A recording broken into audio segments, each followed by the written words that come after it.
Hello dear students, how are you all? Welcome to your class of SST.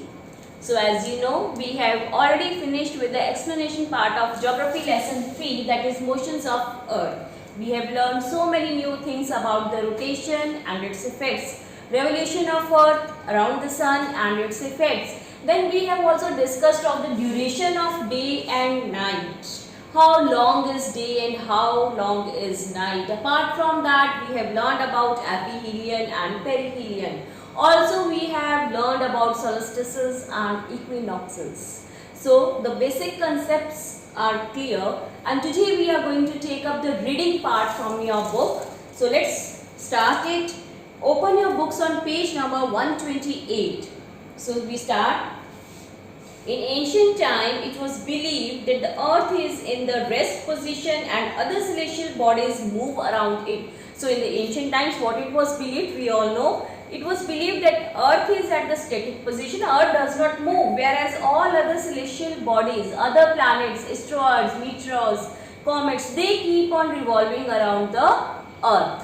But Nicolaus Copernicus proved that the earth only appeared to be stationary. Please underline, we have already learned about Copernicus. So what is it? Nicolaus Copernicus, he proved that earth is not at a static position. It's not stationary, it only appears to be stationary. Actually, it keeps on revolving around its orbit and around the sun. He further added that Earth not only spins on its own axis, please underline, it not only spins on its own axis, but it also spins or moves around the sun. So this was the theory given by Nicolaus Copernicus, that Earth is not at all static, but it keeps on revolving around its own orbit and around the sun, and due to it is what we get rotation and revolution. Okay, like every other planet of the solar system, our Earth has also two types of motion. So we have how many types of motions? Two types of motions, and what are they? Rotation and revolution. So please underline, rotation is the movement of the Earth, definition, on its own axis, while revolution is the movement of the Earth around the sun in a fixed path called its orbit. Till here you need to underline. So revolution is nothing but it is a movement of the earth around the sun in a fixed path, and that fixed path is known as orbit. So it keeps on revolving around the sun in a fixed path known as orbit, and rotation when it keeps on moving or revolving around its own axis, that is rotation. Some important facts about Aryabhatta is mentioned next. Please underline. Aryabhatta was born in Kusumpur in 5th CE. Kusumpur is the old name of modern Patna. Till here you need to underline, and what is it? It is nothing but Patna. So he was born in Patna. Earlier it was known as Kusumpur. So inductive question can be there. What is the earlier name of Patna? So you will mention Kusumpur. He is one of the greatest mathematicians and astronomers who is supposed to be the first person to discover. Now, what was his theory? What did he discover? Let's see. Please underline that it is not the sun which rotates around the earth, but the earth which moves around the sun. So, he said that it is not the sun which rotates around the earth, but sun is at the static position, and all other planets including earth, they revolve around the sun. But the earth which moves around the sun. He had written a book, Aryabhatyam or Surya Siddhant. So you can be asked the name of his book, that is Aryabhatyam or Surya Siddhant, and what was his philosophy? What did he prove? He was an astronomer, he was a mathematician. He said it is not the earth, he said it is not the sun which rotates around the earth, but it is the earth which is rotating around the sun. So he proved the earlier theory wrong. So as you can see in the picture also in the book, it is a rotation of the earth that is being shown, and when you have question at the back, you have to draw this diagram of rotation of earth. So see, you can see the sun's rays, they are falling on the earth, and the visible portion which you can see, which is tilted towards the sun, it will have day, this will be reading it, and the portion which is away from the sun, which is not tilted towards the sun, will have darkness or night. And this is the north pole, as you know, and this is the south pole, and it is tilted at an axis at an angle of 23.5 degree. And how much time is taken by Earth to complete one revolution? We have already done. It is 354 days. And how much time is taken to complete one rotation? It is 24 hours, or you can say 1 day. So let's read about rotation of the Earth now. The Earth rotates upon its imaginary axis like a top or a potter's wheel from west to east. So what is the direction in which it moves? It is from west to east. You must have seen trees and houses running in the opposite direction while traveling in a train. Have you noticed that while traveling in the train? Why it looks like that? So we know that in reality they are fixed and a train is moving. So it is not like that the trains and houses are moving. It is only our train is moving. Similarly, the sun and the other celestial bodies appears to move in the sky from east to west direction, whereas the sun and other celestial bodies, they move from east to west direction. But it is the earth that is moving, not the sun. And again, it is not the sun that is moving, it is only that our earth is moving. The earth's axis is not perpendicular to the direction of the sun rays, nor to the plane of the earth's orbit. Please underline. The earth's axis is not at all perpendicular. It's not perpendicular to the directions of the sun rays or to the plane of the earth's orbit, but it is inclined from a vertical line at an angle of 23.5 degrees centigrade. So you can see it is inclined at an angle of 23.5 degree.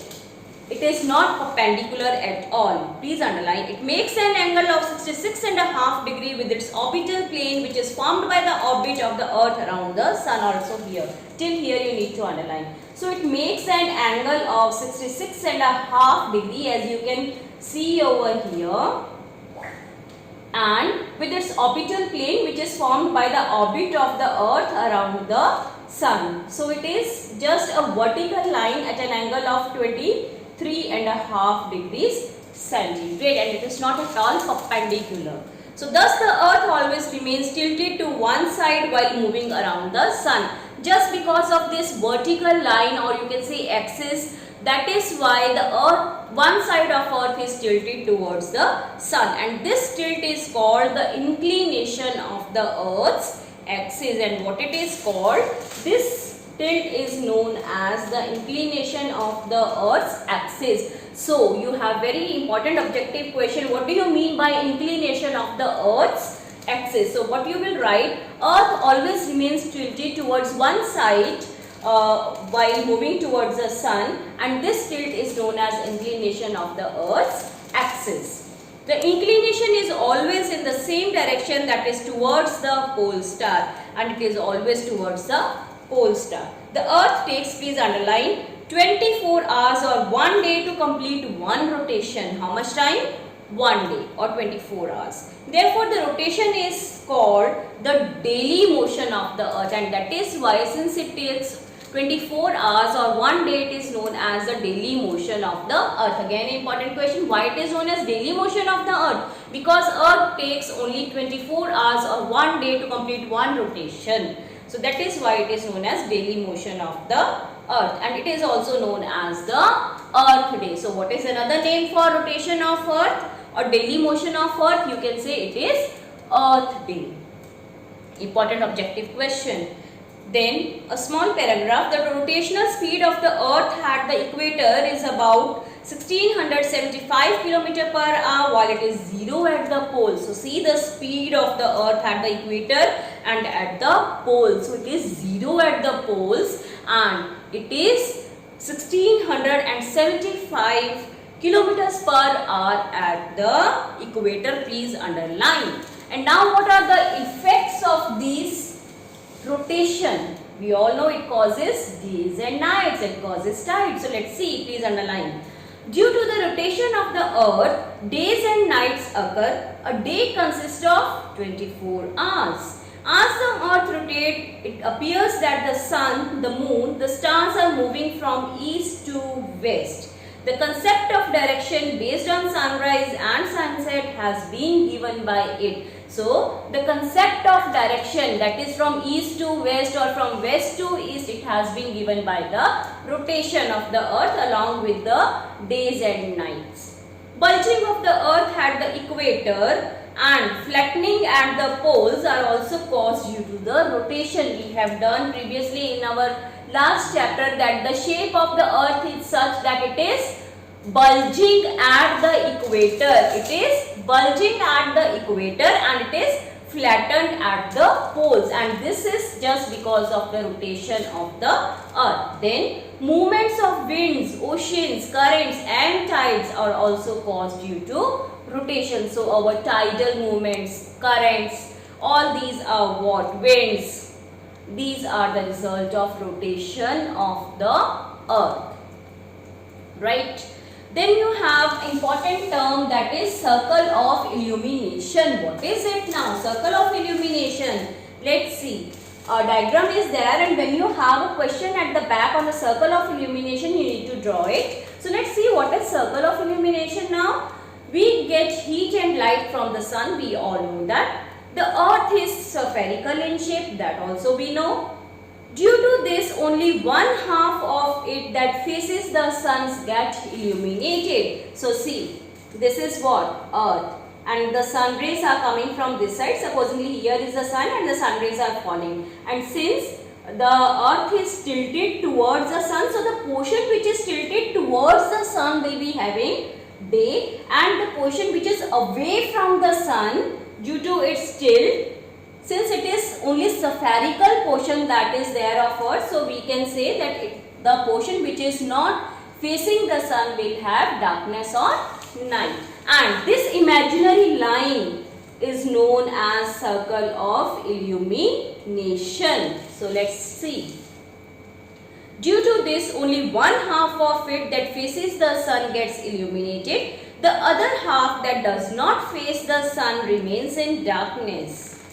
So, therefore, at a time, one hemisphere of the earth which receives sunlight experiences day, and the other hemisphere away from the sun experiences night. So, it is always the opposite. If it is day in the northern hemisphere, there will be night in the southern hemisphere, and the vice versa. So, this way it keeps on moving. And the other half that does not face the sun remain in darkness means night. So, the imaginary line that separates the lighted part of the earth from the darkened one is known as circle of illumination. So, important definition is there. Please underline and mark it. So, what is circle of illumination? It is nothing but the imaginary line, as you can see, which divides the lighted part of the earth from the darkened portion of the earth is known as circle of illumination. So then there is one activity that you can do it yourself. Let us understand the concept of day and night with the help of an activity. So this you can try it for yourself. Okay. Then two important multiple choice questions are there. Let's do that. The movement of the earth that causes day and night is called revolution, motion or rotation. So we have just done it. It is rotation that causes days and night. So it is option number C according to your books. The earth rotates on its imaginary axis from west to east, east to west or north to south. So we have already done. What is the direction in which the earth moves? It is always from west to east, whereas the sun and all other planets, they move from east to west. So according to your book, it is west to east, that is option number A. Okay, so I hope this much is clear. Coming to the duration of days and nights, so let's see what it is. The duration of day and nights keep on changing throughout the year. You might have heard your parents or your grandparents talking, today night is small and the day is long, or the day is short and the night is long. So this is why. What is the reason behind it? So let's study about that.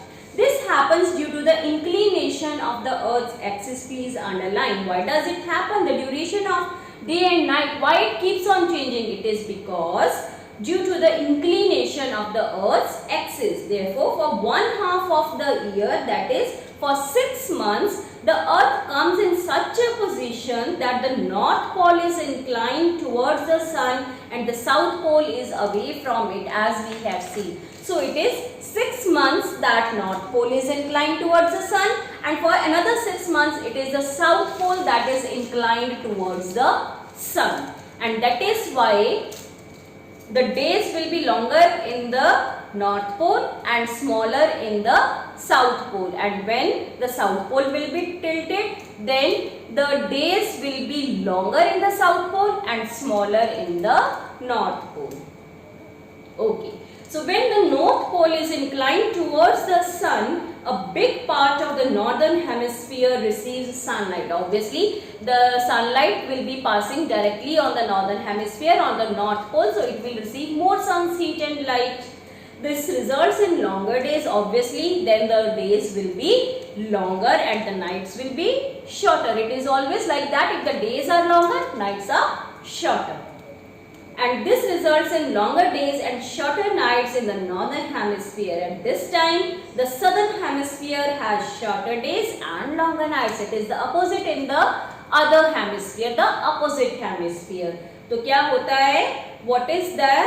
कि अगर northern hemisphere में रातें बड़ी हैं, दिन छोटे हैं, तो सदर्न हेमिस्फीयर में क्या होगा? रातें छोटी होंगी और दिन बड़े होंगे. लेकिन अगर जब नॉर्दर्न हेमिस्फीयर में दिन बड़े हैं, रातें छोटी हैं, तो सदर्न हेमिस्फीयर में इसका अपोजिट होता है, right? Similarly, during the other half of the year, a large part of the southern hemisphere receives sunlight due to the inclination towards the sun. And when the south pole is tilted towards the sun, then what happens?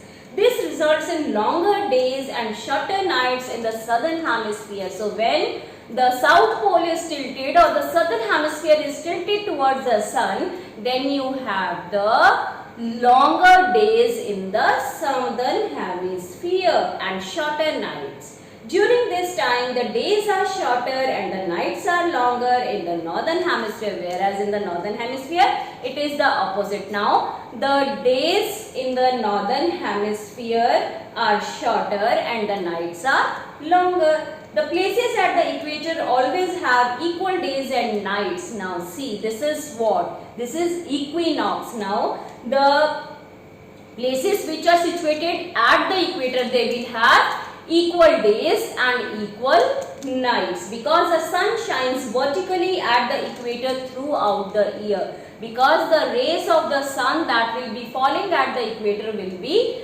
vertical. So there will be equal nights and equal days at the equator throughout the year. Thus we can say that days and nights are unequal because of the tilted axis of the earth. So one important question, the day and night at the north and the south pole are of 6 months duration. So it is of 6 months duration. Please underline, the day and night at the north pole and at the south pole is of 6 months. So 6 months days and 6 months equal nights. Okay. Then there is revolution of earth, effects of revolution, perihelion, aphelion, solstices and equinoxes. That will cover in the next video. So for today, this is what you will read, whatever we had done, and whatever doubt is there, read it nicely and try to understand the thing. Try to relate it to the real life, to the days and nights that you see daily. Okay? And then to the seasons we'll see tomorrow. So let's stop here today. Do read the chapter, do watch the videos nicely. If not once, then do watch them twice if you are not getting anything.